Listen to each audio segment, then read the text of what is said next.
So what is a typical Battletech experience?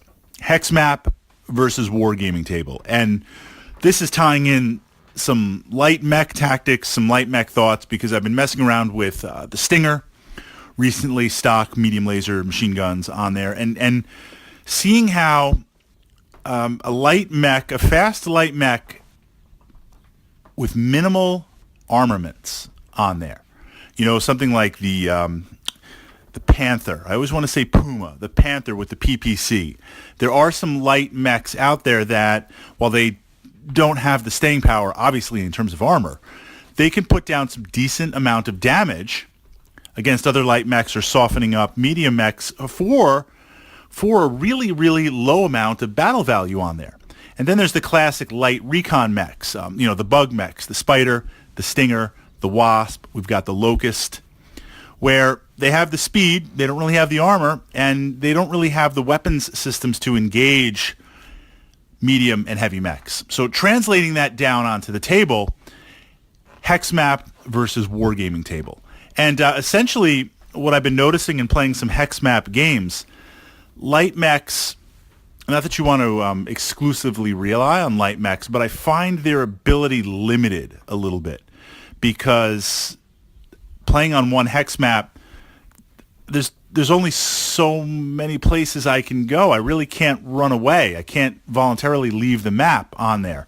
Although we can play, you can leave the map and force withdraw and get off there and save yourself, but you can't then re-engage and come back on. So physically, this play area is very limited. That cuts down on my maneuverability. And for a medium or even heavy mech, with the hex maps, more than a wargaming table, and this is true for a wargaming table, dominating the center, getting to the center is key. If I can get my medium or heavy mech into the center of a hex map, forget if that one with the water, the classic map, just in the center, then I can essentially reach out or move and reach out to anywhere on the table. That light mech is not going to be able to be in a favorable position. Now, it's going to be running, so I'm going to need, 4 base, 5, 6, 7, 8, maybe 9s, maybe 10, 11 plus 2 for me, because I'm running, let's say, the range band on there, right? Different aspects of it. I'm going to need 10s, 11s, and 12s to hit if it hugs the edge of the map and if I get locked in the center. But it's in play on there.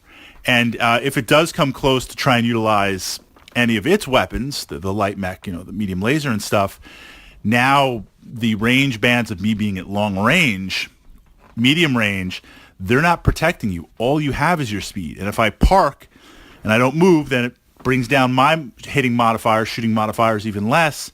So now what do I need to hit you? 8s, 7s, 8s, 9s? That, I don't like that as a light mech. So I wonder the use of a mission where we're engaging face-to-face, the utilization of light mechs in that, if medium, heavy, or assault mechs are in play. I almost wonder if I am better off taking the battle value and putting it into vehicles, or pumping it into upgrading a medium mech to a higher spectrum medium mech, or maybe a lighter heavy mech, if that kind of makes sense. Now, on a traditional wargaming table, light mechs, they really come into their role. And I'm not talking about from a recon perspective or a specific mission. I mean just the maneuverability to be able to engage and run back and run around behind, and you don't really get trapped in. Their speed really, really shines.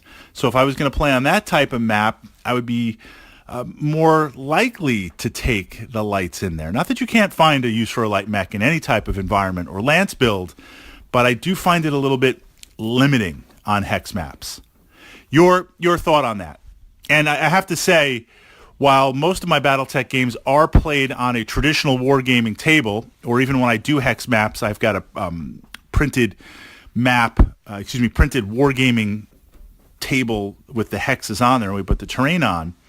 It's just kind of what I'm used to playing on. I do recognize the value of hex maps for two things. The first is absolute portability. Those times if I'm going to the gaming store to play Battletech, and I know Battletech does take up a lot of space. if you think about it. It does. You've got the sheets, you've got the dice, you've got the books, you've got your miniatures. It's not that compact. It has the illusion of it, but it's not that compact. And at the gaming club and store, space is an extreme premium. I mean, I might be just playing on like a little card table sized thing. Then I do use hex maps.